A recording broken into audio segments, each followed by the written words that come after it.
Hi everyone, welcome back to Health, Safety, Nutrition. We are in week 4. This week we're going to be learning about chronic medical conditions and communicable diseases. Last week we didn't have a video because I felt like the material was very self-explanatory. Most of you did a really great job on the licensing worksheet, so kudos to you. Go ahead and click through the slides, and as always, reach out if you have any questions. Before we start, just a quick little note. Every semester, students are allowed $25 for printing services. You will be using your licensing manual, the state handbook, quite a bit throughout a few different classes, so I would recommend printing a copy. If you do it black and white and back to back, it will only cost you $3. So again, that $25 restarts every semester, so if you want to, you're welcome to use the printers at the college and print yourself a copy of the manual. This week, not only are we going to learn about communicable diseases and how they affect the early childhood program, but we're also going to learn how to cope with illness. So it's important if you're working in a child care center, or even if you're just placed there for your field experience, it is always good to know the program's policy, and it's important to make sure that families are aware of the policies when dealing with different types of illnesses. So this screen is just an example of something that might be in a policy handbook. Again, they all could look different. They all might have different possibilities. Of course, we learned last week that there are specific guidelines we have to follow, but those program policies that we send to parents or staff can certainly look different. Coping with the cold. There is no cure, unfortunately. This is caused by viruses, and they typically don't respond to antibiotics. So a lot of dealing with the cold is just kind of letting it work its way out of the body.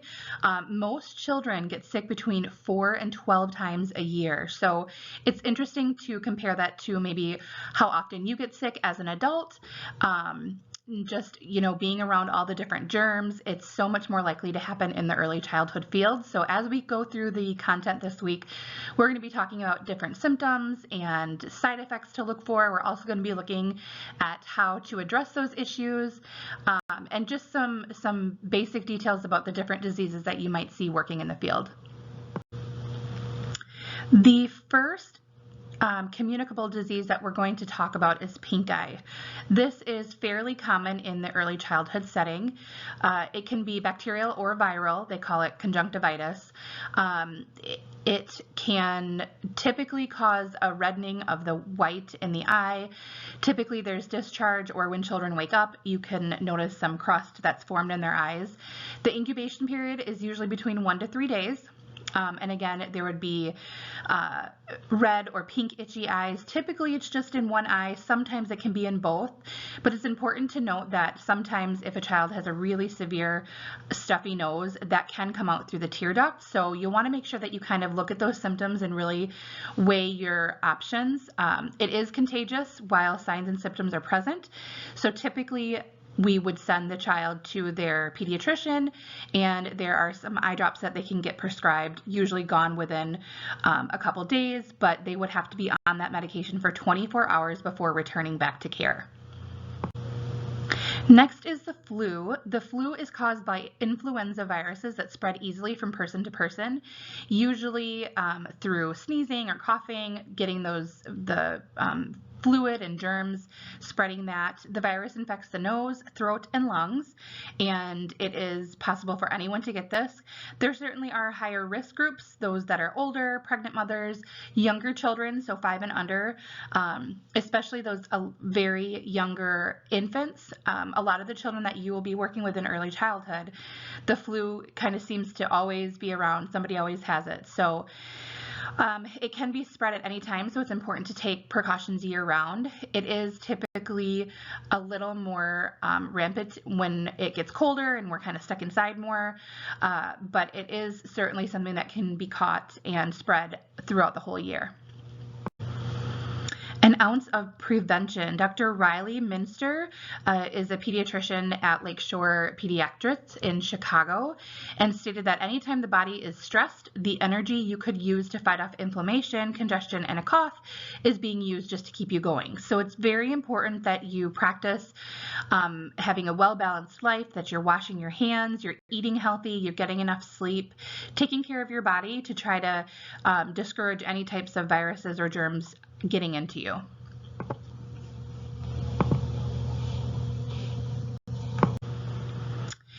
Now we're going to start talking about more common medical conditions that affect children and also how to handle those situations on a day-to-day basis. A chronic condition is a human health condition or disease that is persistent or otherwise long-lasting. So this is something that stays around, typically a disease that lasts for 3 or more months. Usually when we're looking at chronic conditions, it's something that can be lifelong. So it's important that we take that into consideration. We are going to talk more about some of the more chronic conditions that you might see in an early childhood setting. So it's important to note that while there are many of them, as you can see on the list on the screen, we're going to touch on 3 of the main ones that you may see in an early childhood setting. So the 3 that we're going to touch on is allergies, asthma, and diabetes. When we look at allergies, we note that they are abnormal responses to different substances. That could be a food allergy, it could be an allergy to pet dander, it could be an allergy to dust or pollen. Certainly medication is one to be aware of. There are different things that we can do to be precautionary when we're looking at allergies. When they become more severe, we're looking at anaphylaxis, where the throat starts to tighten, maybe the tongue swells and breathing becomes difficult. So it's definitely important to note that there are medications, and you can see on the screen an EpiPen for those more severe allergies. But as children start a new program, there should be state forms that clearly identify any allergies that they may have. We see a lot of food allergies, some medication allergies, but it's very important to know that when a child comes into your classroom. Next is asthma. It is an allergic response typically affecting the lungs and breathing.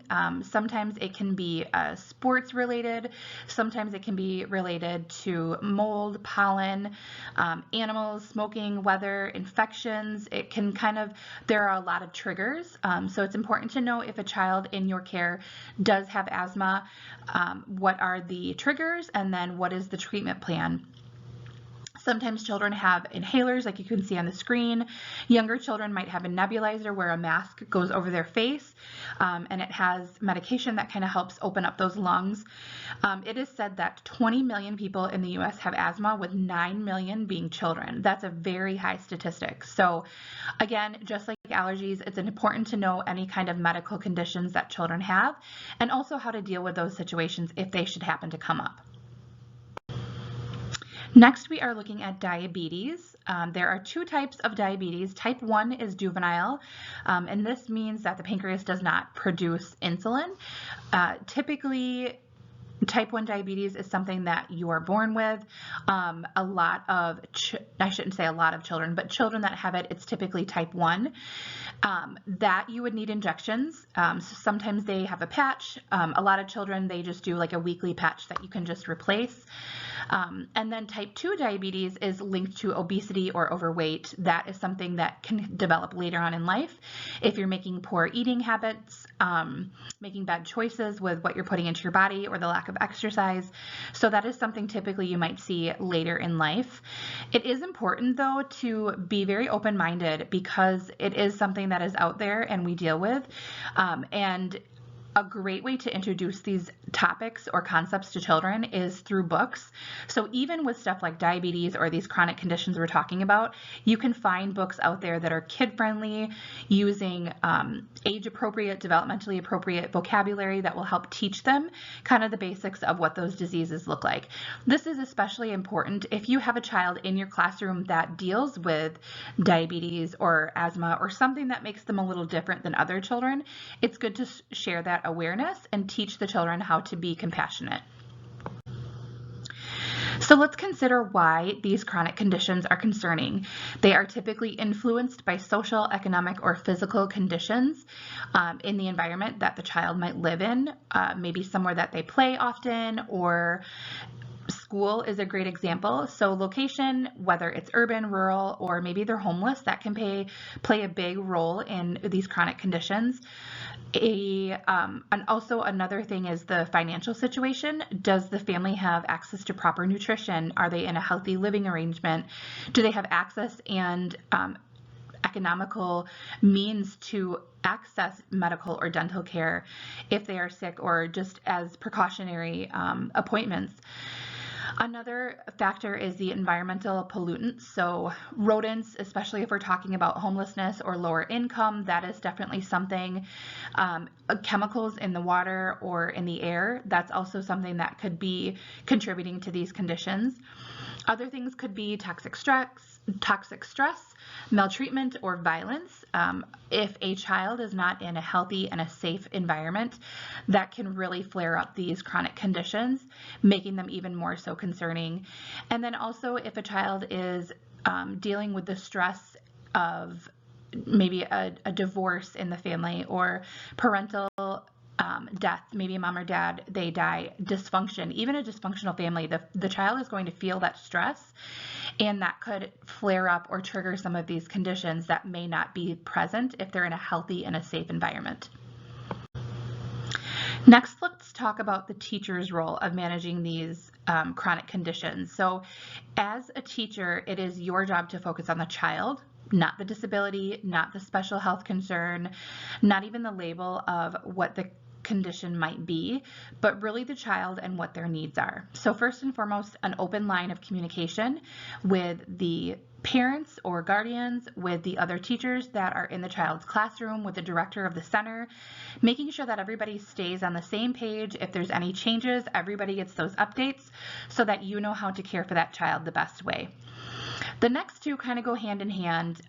Supervision and observation is very important while a child is in your care, because we are able to see those triggers or signs, symptoms that maybe the child doesn't quite realize it's happening yet, but if you can identify those triggers and do the early detection by doing supervision and observation, you could potentially stop or slow down a flare-up of the condition. Next, it's important to make sure that you always have I always call it a teacher toolbox of resources that you can give to families.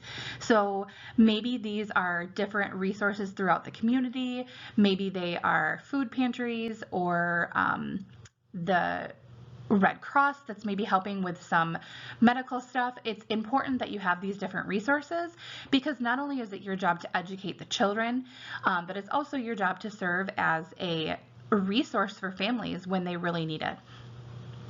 Next, assist in managing signs and symptoms while they are in your care. So if you do notice a flare-up, if you are noticing signs or symptoms of this condition, it's important that you know the steps to follow and that you document that very carefully. Again, making sure that any teacher in your classroom or that is caring for that child is aware of those steps and how that needs to be handled.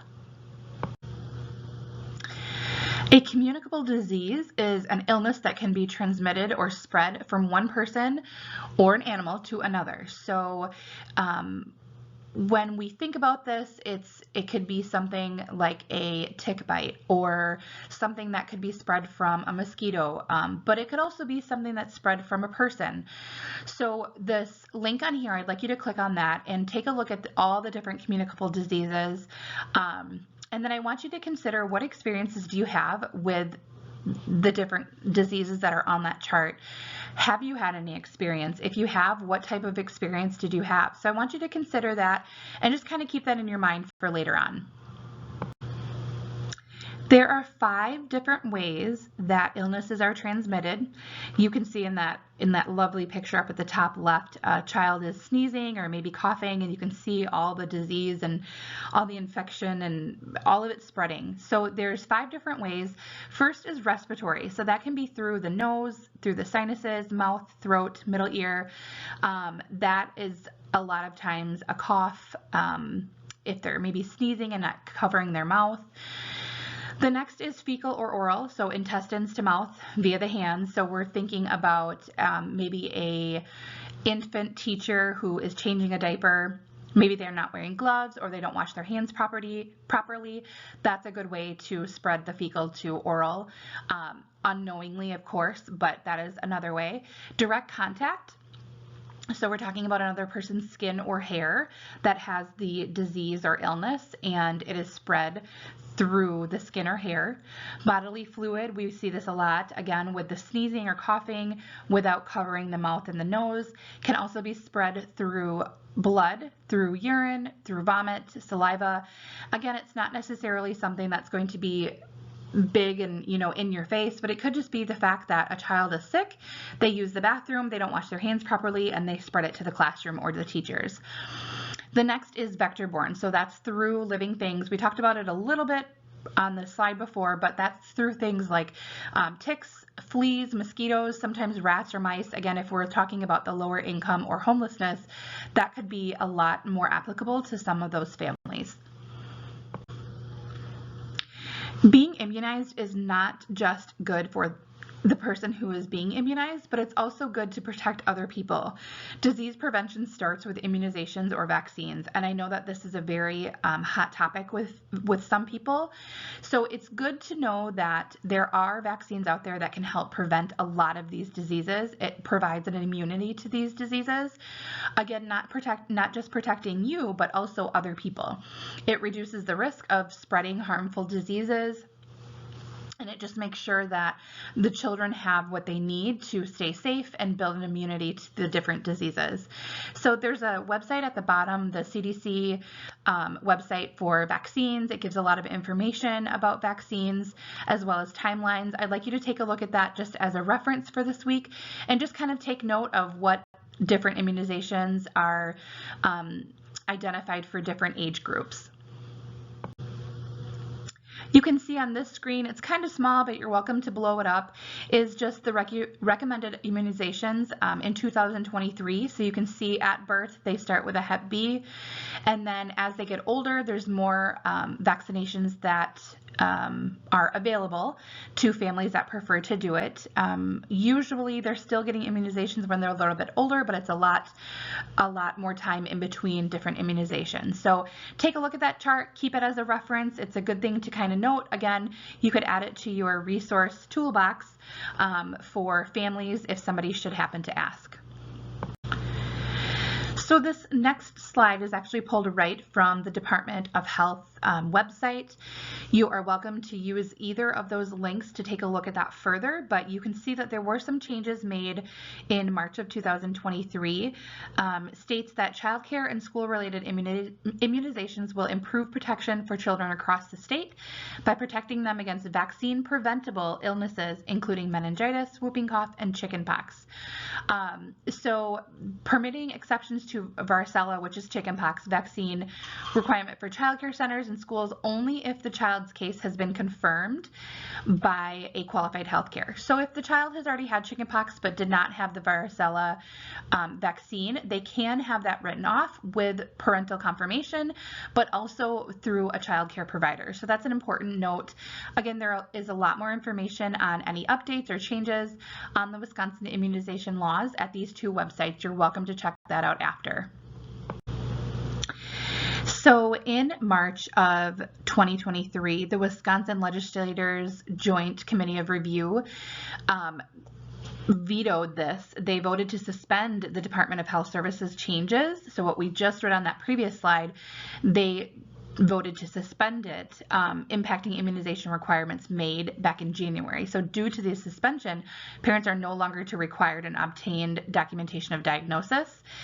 It can just be the parent said that the child had it, they don't need the varicella immunization, and they can go to childcare. So this is not a requirement anymore because, again, they voted to suspend that. So a lot of information, again, on that website in the previous slide, a great thing to read and just be familiar with how those changes were addressed, but then also how they were voted against and how it affects childcare centers and what their policies need to be.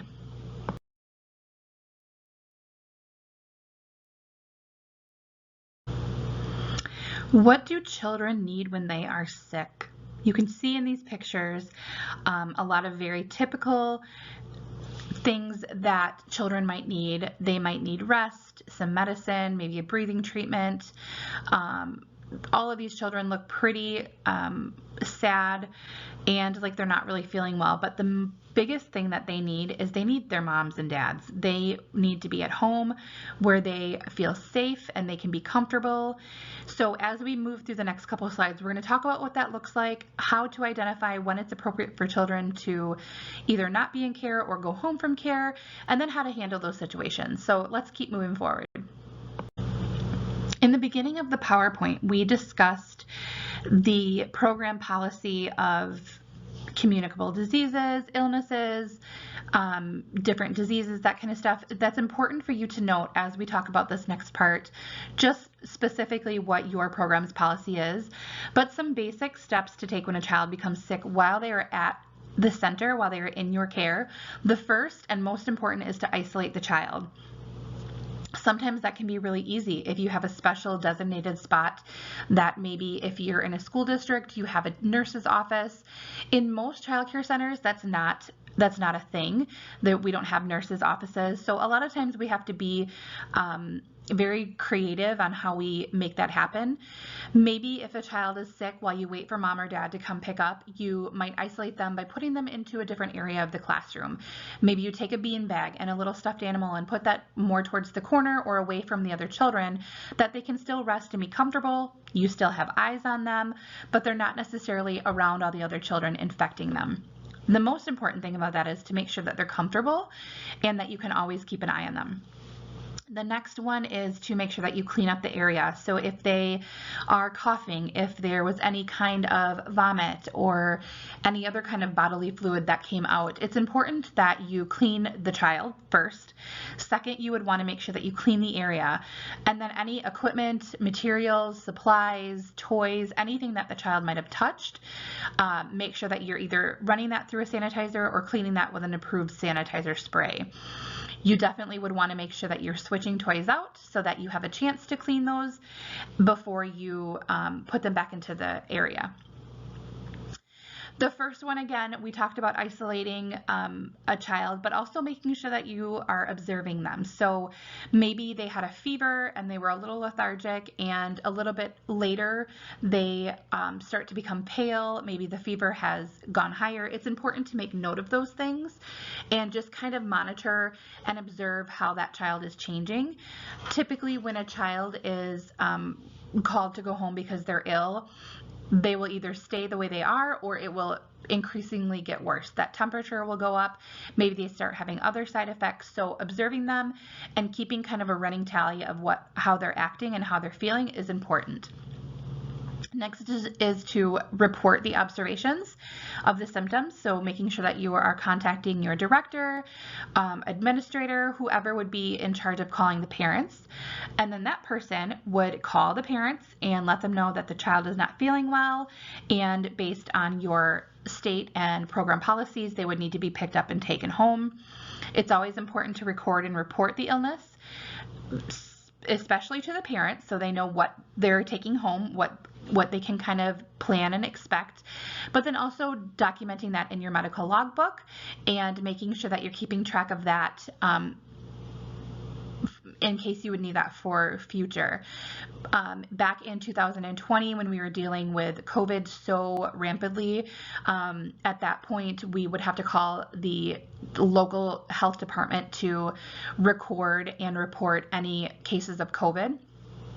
So when I was an assistant director at a childcare center a few years ago, having to report those, that was like a full-time job. Because we're in a center where children are constantly touching things and spreading, we had a lot of COVID that was going around. So every time we had a case, we would have to call the health department, and we had all these steps we had to follow to report them. Typically, that's not something that we would have to do on a daily basis, weekly basis, really in a childcare setting. But if you have something that is spreading wildly, it would be important to talk to your director or make sure your director knows who to get a hold of in regards to how to report those diseases. Some universal precautions that we're really going to dig into next week, but I want to touch on hand washing first and foremost is so important and such an easy step to prevent a lot of diseases or viruses from spreading. State licensing and Youngstar, they all require specific steps to hand washing, and also that you have that documented or clearly outlined how you're supposed to do it. Not just staff, but also children. So hand washing is key. Using disposable gloves, if at any point you need them, use them. I would recommend having them, of course, in your bathrooms. Maybe if you have a backpack that you take outside. Disposable gloves would be used for, obviously, diaper changing.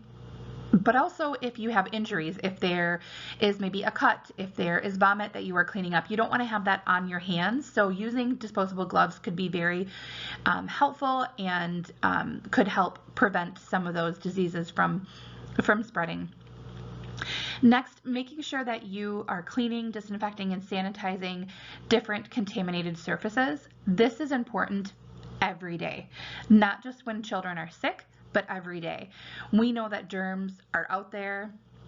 Little kids and our friends, they bring them to school, they spread them around. So it's important that you have a good stock of different toys that you can rotate as you are cleaning. It's important that you are taking into consideration the specific steps for sanitizing tables and larger surfaces, and that you're doing it on a regular basis. Maybe you schedule when you're going to do toys or when you're going to do Legos, or just how exactly you have to do the tables or chairs when you're getting ready to eat. But making sure that you're using the department approved disinfectants or sanitizing, that's very important as well. And then disposal of contaminated waste. If there was a child who vomits or has a loose BM or falls and cuts their face and has blood, we want to make sure that we're not only cleaning that appropriately and wearing our disposable gloves and washing our hands, but also disposing of that immediately. So as soon as you are done cleaning that up, everything goes into the wastebasket and we take that bag out to the garbage right away. We don't want to spread that to any other children. We don't want anything to fall out of the garbage when the next child uses it. So getting rid of that right away is important and key to keep those germs away from as many people as possible. So these next two questions, I would like you to take a look at your licensing handbook. I gave you the page number for where you will find this, but I want you to do a little bit of investigation to answer these questions. The first question is, each child upon arrival at a center shall be observed by a staff person for. I want you to look at page 41 and find that entry. And then the second question, a child who is mildly ill may be cared for at the center when the following conditions are met. There are 6 different conditions, so I want you to take a look on page 41 and see if you can find the answers. Hopefully you did your research and you found on page 41 the answer for those and didn't just skip to the screen, but I did put the answers in here in green. So each child upon arrival at the center shall be observed by a staff person for symptoms of illness and injury. We want to make sure that if a child is sick, we catch it right away. It's so much more inconvenient for us as a center, but also for families. If a mom or dad drops their child off and we know as soon as they leave that they aren't feeling well, we need to catch that right away and stop them and let them know, because of our policies, Johnny can't be here today, he doesn't seem well, versus letting them get all the way to work and then calling them when we could have just stopped that and had the child leave right away. So making sure that we're kind of doing a once over, checking the child out before they come into the classroom is very important. And then you can see here, I won't read through all of the answers, but hopefully you found on page 41 the answers to the different conditions that have to be met in order for a child to stay in your classroom. So take a look at that. Let me know if you have any questions, but we're going to move on to the next slide. A few slides ago, we were talking about reporting communicable diseases, and I brought up the example of when COVID was so in our faces and running rampant in our child care centers. There is a specific way to report communicable diseases. If you follow this website, the DHS wisconsin.gov website. It will walk you through all the steps of how to report a communicable disease. There's also a phone number on there that you can call and talk right to the health services nurse, and they will document everything that's needed. But this would be a great website for you to take a look at. Some of the responsibilities that you hold as an educator is to be familiar with the communicable disease chart. It is not something that you will be looking at every day, but you do want to be familiar with it to make sure that you know what the incubation periods are, what the symptoms are, what to look for, and just how it spreads so that we can help prevent these as much as possible. It's also important to be familiar with the public health reporting requirements. So going back to that last screen, the website where you can report it, not only do they have steps on how to report, but also what needs to be reported and how you go about doing that. And then it's also your responsibility to notify public health to monitor for any potential outbreaks. So again, using that COVID description or the COVID explanation is that they want to know where it is and how quickly it's spreading. And then your last responsibility is to notify parents. As important as it is to keep ourselves safe and healthy, as well as our staff, we also want to make sure that the families know what's going on. They know if there's something going around the center and how they can take care of their child and their family. So it's important to be very transparent with that when you're speaking to families or parents of children that you serve. This next screen is an example of a parent notification letter.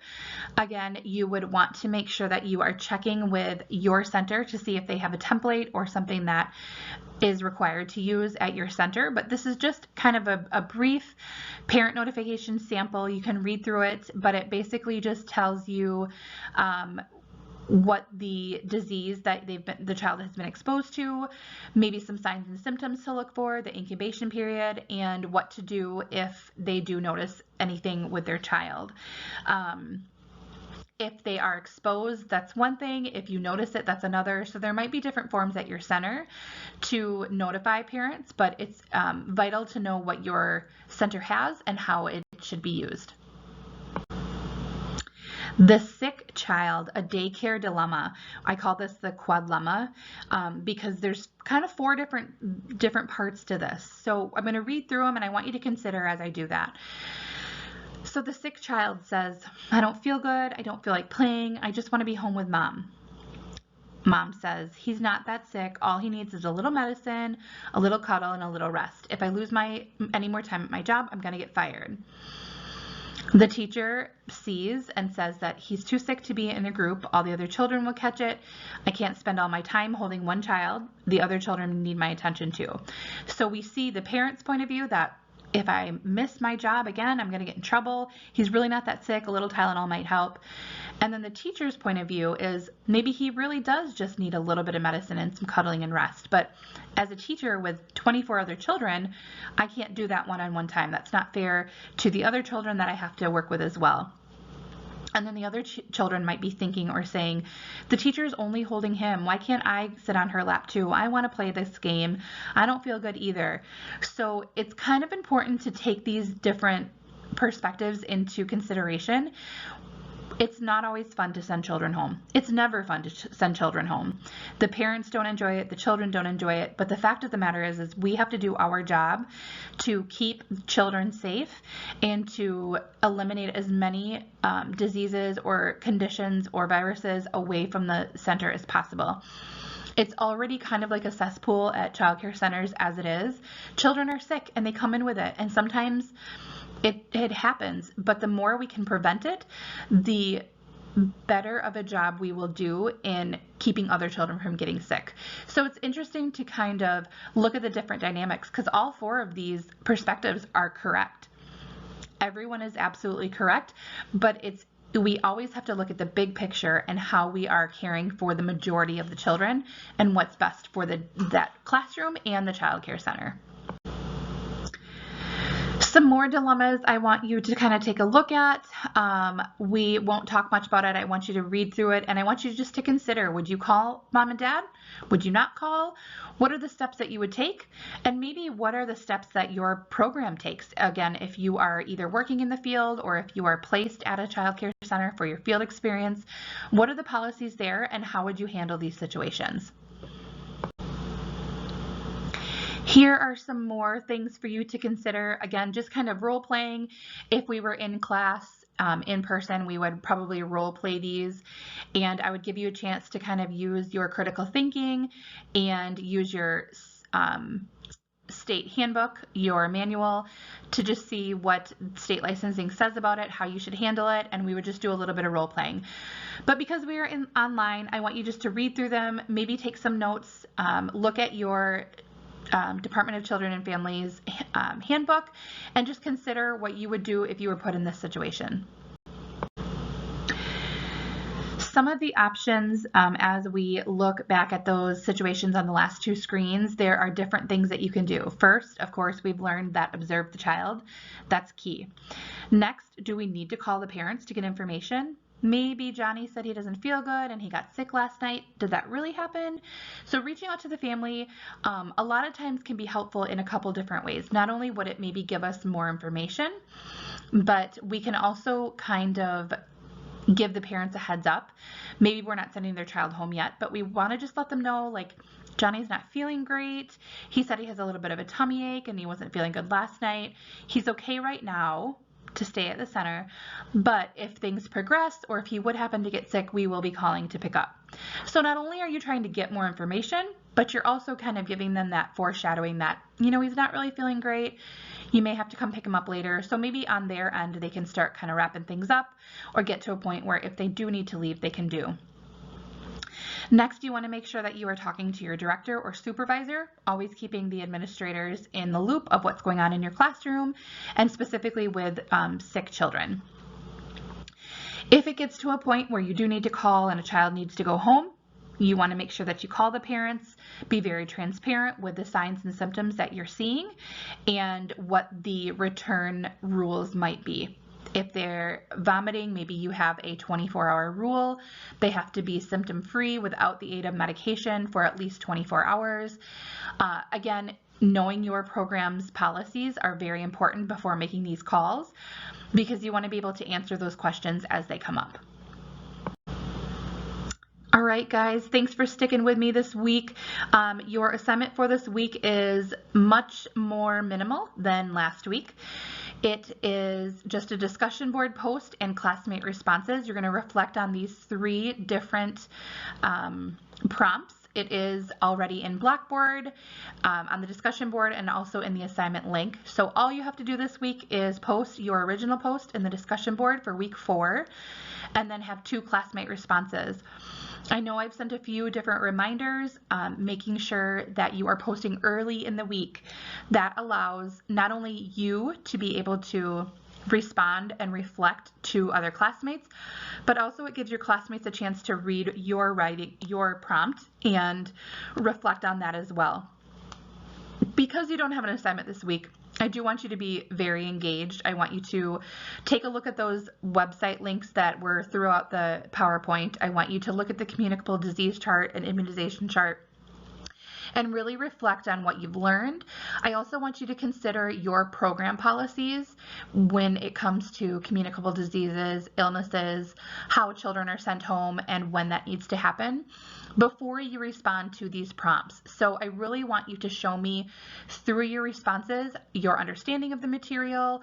I want you to post thought-provoking questions and really enhance the discussions that we have, showing me your understanding and comprehension of the material this week. Next week, we're going to get into more of the healthy hand washing and some more of that, how to prevent diseases. And then at the end of next week, you'll have your next assignment where you will be writing a paper about communicable diseases, conditions, and deficiencies. So we'll get into that a little bit more next week, but for this week, take a look at the discussion after you've reviewed the PowerPoint. There's a lot of great resources in the weekly content tab, so I do want you to click through those. There's a couple videos, there's some very handy charts that you can review, and once you're finished with that, then you can go ahead and go to the discussion board and get started for the week. All of your posts are due by Sunday to 11 by midnight. As always, if you have any questions, concerns, if you want to chat about what you've learned this week, please feel free to reach out to me via Pronto or email. I will jump into the discussion board again like I did the last few weeks and just add my comments and watch the interaction between you and your classmates. And I hope you have a great week. I will see you back next week for our week 5 content.